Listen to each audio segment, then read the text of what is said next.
بسم اللہ الرحمن الرحیم۔ اللہ رب العزت کے بابرکت نام سے ابتدا۔ وہ ذات جو رات کو دن کے اندر اور دن کو رات کے اندر تبدیل کرنے والی ہے۔ میں آپ سبھی ناظرین کو چشتی وائس چینل میں دل کی اتھاہ گہرائیوں سے خوش آمدید کہتا ہوں۔ معزز ناظرین و سامعین، ہمارا آج کا موضوع حضور اکرم صلی اللہ علیہ وآلہ وسلم کی زندگی ہمارے لیے نمونہ حیات۔ تو موضوع کی جانب بڑھنے سے پہلے اگر آپ نے ہمارے اس چینل کو سبسکرائب نہیں کیا تو چینل کو سبسکرائب کر دیجئے اور بیل آئیکن کو دبا دیجئے تاکہ ہماری نئی آنے والی ویڈیو بھی آپ تک پہنچ سکے۔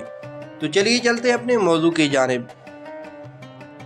اللہ رب العزت نے قرآن مجید فرقان حمید کے اندر ارشاد فرمایا، تحقیق تمہارے لیے رسول اللہ صلی اللہ علیہ وآلہ وسلم کی زندگی میں بہترین نمونہ ہے۔ حضرت عائشہ صدیقہ رضی اللہ تعالی عنہ فرماتی ہیں، میں نے ایک دن حزیرہ نامی کھانا تیار کیا اور لے کر حضور صلی اللہ علیہ وآلہ وسلم کی خدمت میں حاضر ہوئی۔ حضور صلی اللہ علیہ وآلہ وسلم اس روز ام المؤمنین حضرت سودا رضی اللہ تعالی عنہ کے حجرہ میں تشریف فرما تھے۔ حضور سرور عالم صلی اللہ علیہ وآلہ وسلم میرے درمیان اور حضرت سودا رضی اللہ تعالیٰ عنہ کے درمیان بیٹھے تھے۔ میں نے حضرت سودا رضی اللہ تعالیٰ عنہ کو کہا، آپ بھی کھائیے۔ انہوں نے کھانے سے انکار کر دیا۔ میں نے دوسری بار کہا، انہوں نے پھر انکار کر دیا۔ میں نے تیسری بار کہا، آپ کو یہ کھانا پڑے گا ورنہ میں یہ آپ کے چہرے پر مل دوں گی۔ انہوں نے پھر بھی انکار کر دیا۔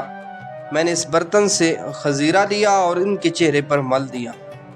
حضور صلی اللہ علیہ وآلہ وسلم میرے اس فعل پر خوب ہنسے۔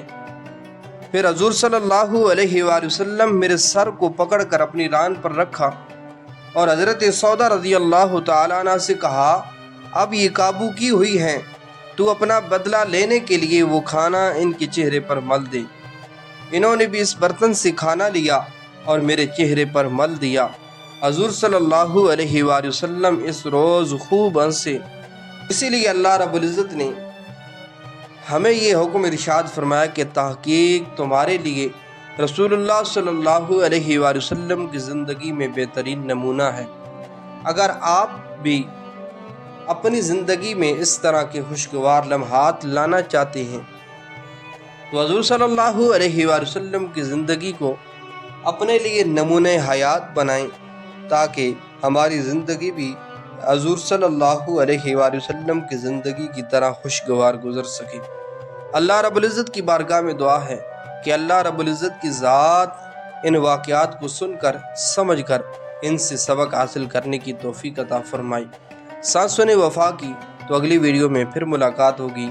السلام علیکم ورحمۃ اللہ وبرکاتہ۔